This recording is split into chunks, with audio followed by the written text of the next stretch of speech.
Right, so we're looking at Andantino by Carulli, a beautiful piece. Make sure that you are always assigning index finger to the third string, middle finger to the second, and ring finger to the first.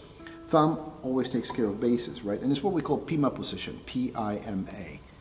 And as you play, you're pinching the second string and the sixth. And your response string is the third string. And then you move on to fifth string and one on the second string. At the same time, you should be doing a crescendo, right? And then 2 and 4, 2 on the fifth string on the B and 4 on the D of the second string. Right? Then first string, right? Use 2 there, so you can set up 1 on the D string and 4 on the first string. Then 2.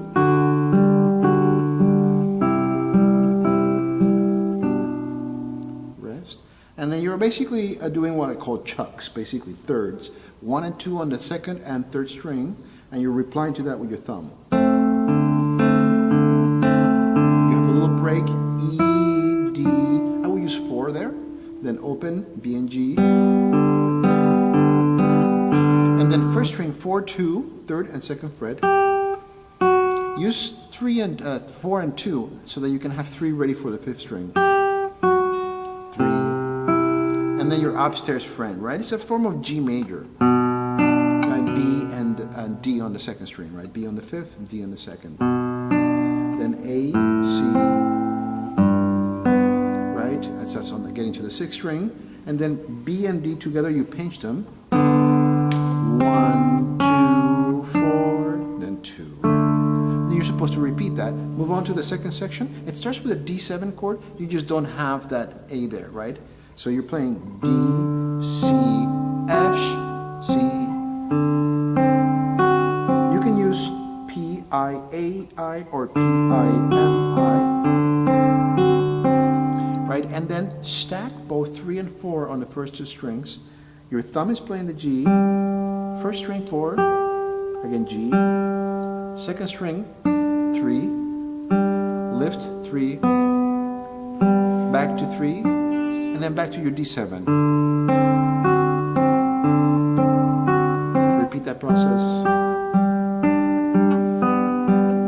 Right? And then right away you're going to move your third finger up. So that's quite a leap, right? So prepare yourself for that. Here you're using thumb, index on the third, ring for the first, then back to 3, then 2 and 4, right? That inverted G chord, G major chord. Or it could be any minor chord, but yeah, it's just G major. Then D7, then E minor finally here, kind of your deceptive cadence, right? And then set up your C, kind of looking like a C major, but it's an A minor chord really. Right? So 2 is on the third string, not on the fourth string where it would be for a C major chord. And then B and D, pinched. 1 on the B string, again pinch with the D string, set up a G major chord, 3 and 2, you don't need the 4th finger here, sorry,